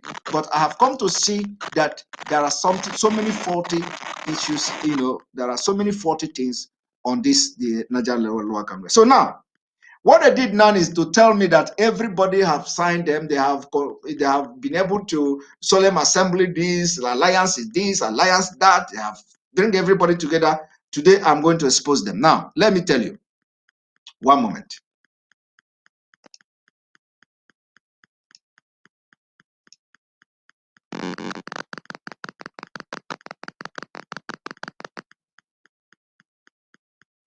One moment.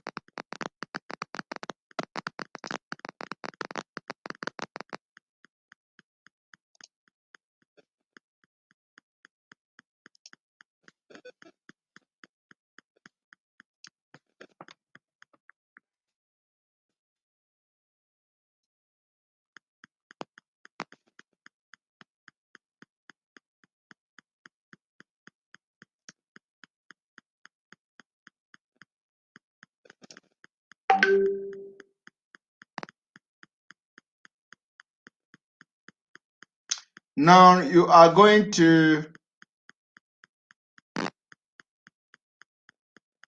EMF.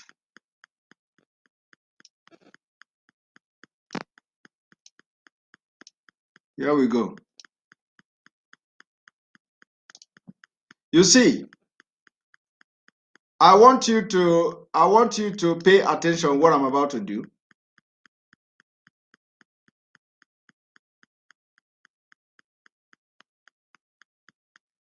Pay attention to what I'm about to do.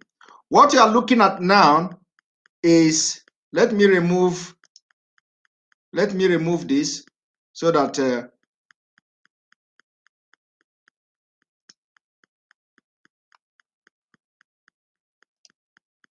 now, so that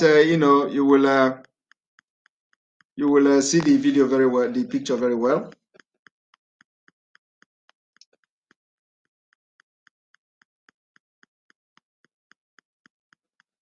Now, what you are looking at now is the people that has to do with the lower Niger, whatever, Congress. So,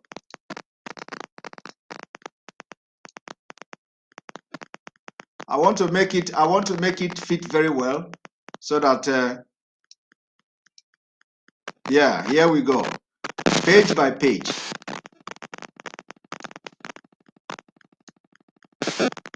Now, when you look at this, you will see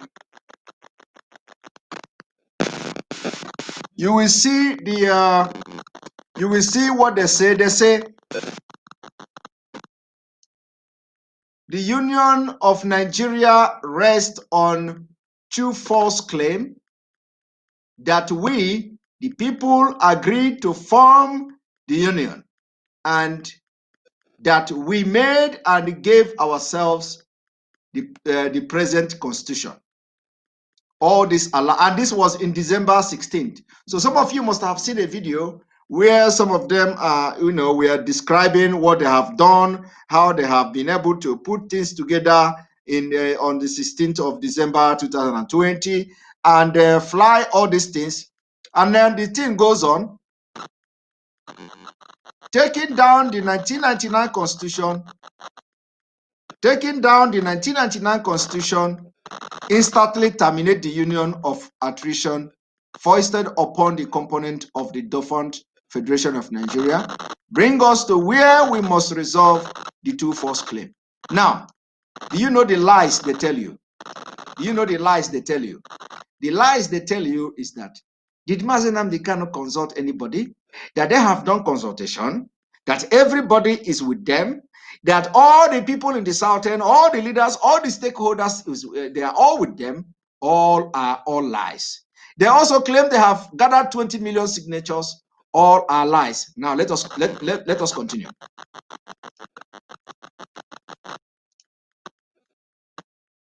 Now, this went further.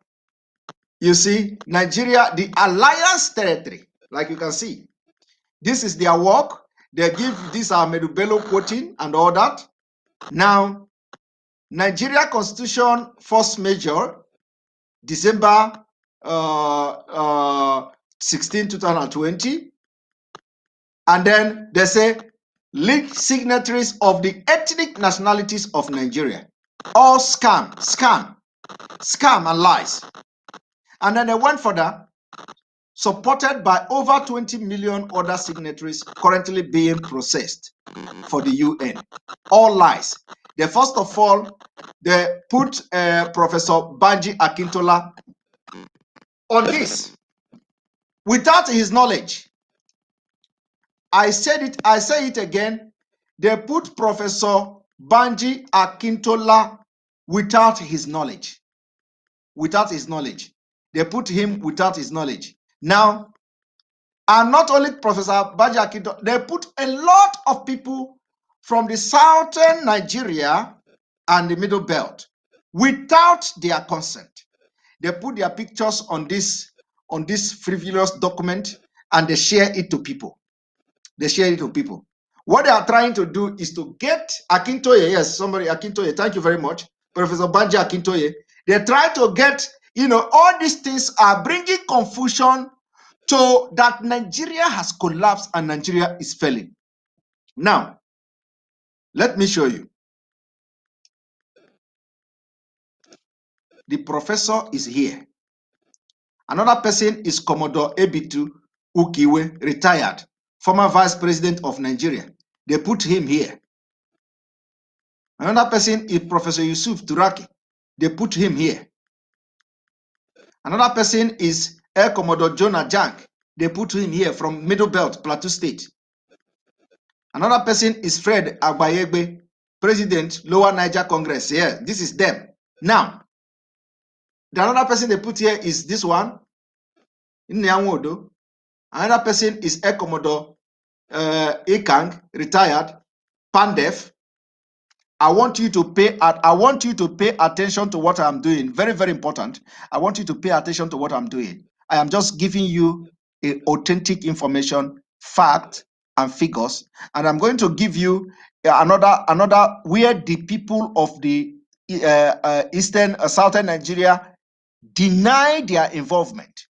They deny their involvement in this Tony Nnadi parading himself, and he's calling Mazi NnamdiKanu a scam. They have become the biggest scam because not only that the South and Southeast deny them, They debunked and even had a disclaimer on this particular exposition I'm doing now, on this particular post now. They denied having anything to do with whatever alliance anybody call it. They deny. I'm going to show you now. Now, let us continue. You see, Pandef, they have this one, TK or Gorilla, Ijo Nation, and then the planner, the master planner of them, and then they have this one, Bitrus Bogu, Middle Belt Forum, They have this one, Ambassador Dr. God knows Igali, Ijo Nation.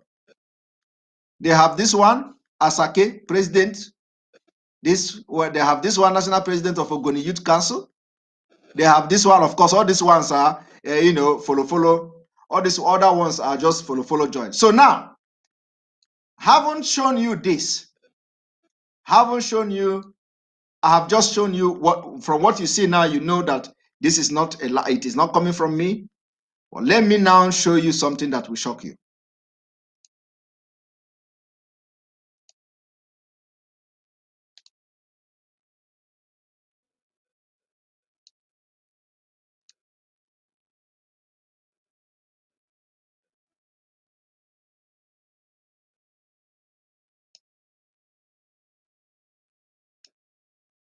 Now,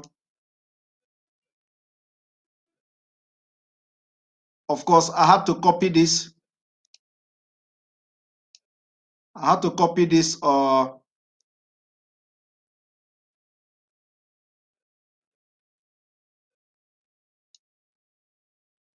me see how it looks. I had to copy this and put it on Word so that it will be well understood and read by everyone. Now, I'm going to read what this what these people say. I'm going to read it. You see, this is the what you see here is the Southern and the Middle Belt Leaders Forum. The picture, those people you saw their pictures on what I just showed you now have come to debunk their involvement in the Lower Niger, whatever called constitution, bringing them down. Now, they say, stop misusing Southern and Middle Belt Leaders Forum. The attention of the Southern and Middle Belt Leaders Forum, SMBLF, has been drawn to a recent publication by the leader of the platform known as Nigeria Alliance for Self-Determination. The group had reportedly given 90 days ultimatum for the scrapping of 1999 Constitution, as it was responsible for the worsening security situation in the country and poverty in the land, and circulated its position to the international community. We note that not only was the group parading the image of the Southern and Middle Belt Leaders Forum, the image which I just showed you, the image of those professors I showed you, the image of the Air Commodore I showed you, parading these images as being part of its position, but it also used the identities of some of our prominent leaders, which I've just showed you now, in advancing its objective without any recourse whatsoever to them. Have you seen it? Have you seen it? They have come to debunk Tony Nnamdi's scam. You see it, and a lot of them, some of them are in America making videos, how they have given Nigeria 90 days and they use people's image without their consent. Now, while we hold no grudges against any other group in holding its position on national issues, we consider it indecent and unacceptable impersonating identities of others, especially our respected leaders. And those of them call themselves educated people. Do they understand the meaning and the consequences of impersonating people identities? Do you know what is called identity theft? Do you know what is impersonating people's identity? That is what these people have been doing. And why they have gone this far to begin to have the impetus to impersonate people, identities of people, is because they know they have failed. So they are now, gearing up their failed plan to destabilize the struggle for the freedom of Biafra people, and by extension, other ethnicities in Nigeria. Have you seen it? Let me read it again. While we hold no grudges against any other group in holding its position on national issues, we consider it indecent and unacceptable impersonating identities of others, especially our respected leaders. I just showed you their picture. Now, we advise the group in question to henceforth be bold enough to use its name and the true identities of its leaders and members to push its position. This is the right thing to do if it has conviction and dignity of purpose. Now, this is the same Lower Niger Congress that has been shouting all these years, deceiving people. NnamdiKanu did not consult anybody. IPob did not consult anybody. They are just telling people to use their, you belong to Biafra, your map of Biafra is wrong, your this is right, your this is that. They have not made any consultation. Have you consulted the Ijaw people? Have you consulted the Ogoni people? Look at them impersonating identities of people. They are too desperate. Do you know what they are going to do? They are going to write to UN like they normally do. They always write to UN. Anybody can write to UN. I can write to UN. Anybody can. I actually have written to UN. Anybody can write to UN. But do you know what these people do? They will write to UN, and then these leaders will also write to UN to tell UN they are not in support of what these people have written. And that is the exact thing they are looking for.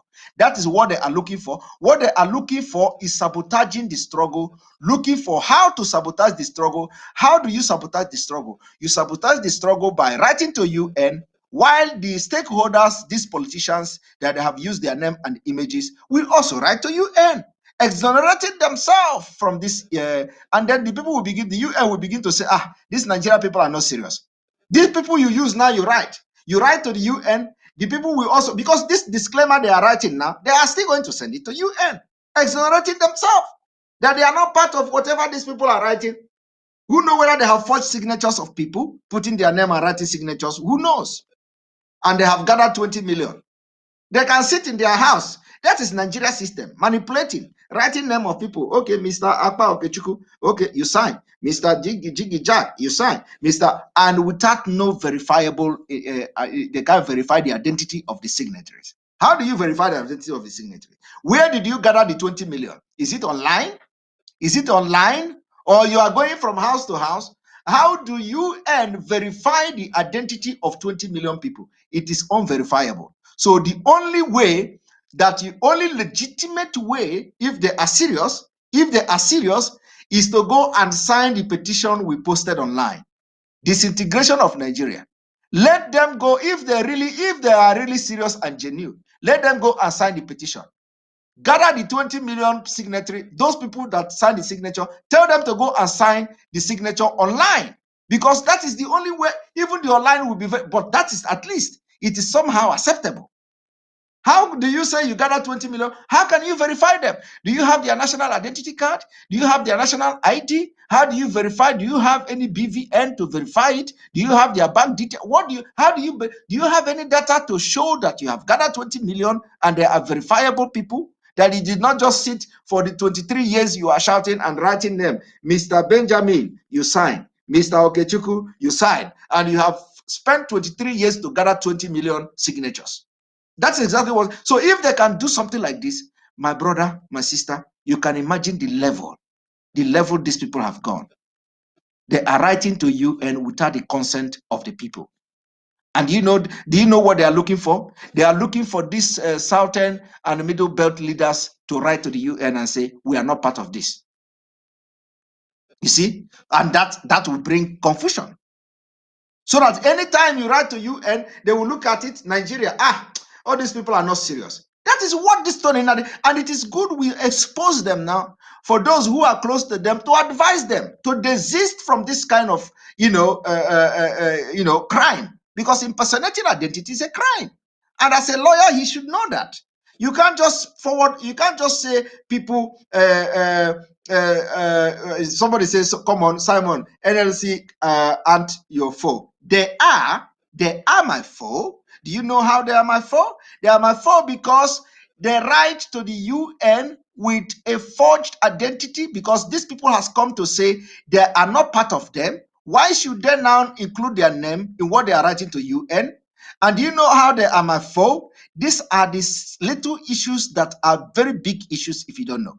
Now, let me give you the kind of explanation of why this is so important to me. Because now we are talking about the problem of Nigeria, right? And you have UN who actually, we know what is going on in the UN. Now these people gathered signature of people, and they gathered the leaders of the southern and the middle belt Nigeria. And they say, we have consulted the leader, and these leaders are with us. Prominent leaders of the southern Nigeria are with us. And they put their name, forward their name to the United Nations. Now the information got to these people, which their names are there without their consent. Do you know what it means? Somebody say, I should leave it. And these people have come to say, you should not be using the identity of our leaders without their consent. And you want to send it to international community. Now, you tell me something is not wrong with it. Do you know what is wrong with it? What is wrong with it is that by the time this southern and middle belt leaders will now write a rejoinder, like I have just written now. What I'm reading now is coming from them. They wrote to debunk and deny and even distance themselves from that kind of letter. Now they send it to UN. These people will now write to UN also to say, if you have received anything from so people, we are not part of it. Do you know the damage it will cause?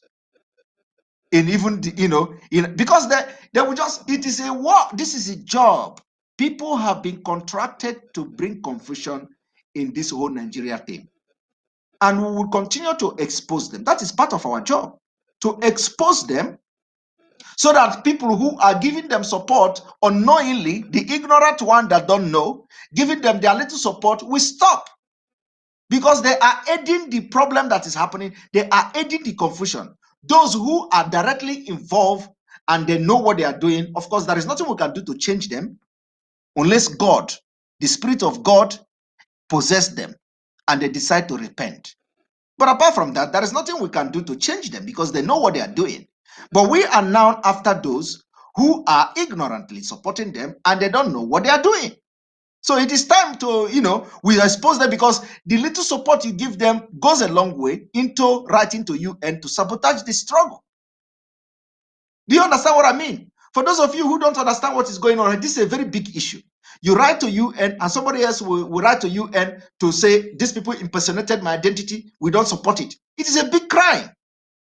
And that is coming from organization who claim to be fighting for freedom of Lower Niger Congress. What does that tell you? It doesn't, it is not, please, this is beyond personal thing. This whole thing is beyond personal thing. This is more than I like this person, I hate this person. No, this issue is nothing to do with human being, personal issues. No, this is a matter of life and death, a struggle for survival. That's why I played that video. The reason, do you know the reason I played the video of that little boy talking? The struggle for survival. That Biafra is a struggle for survival. Now let me read. Let me continue reading.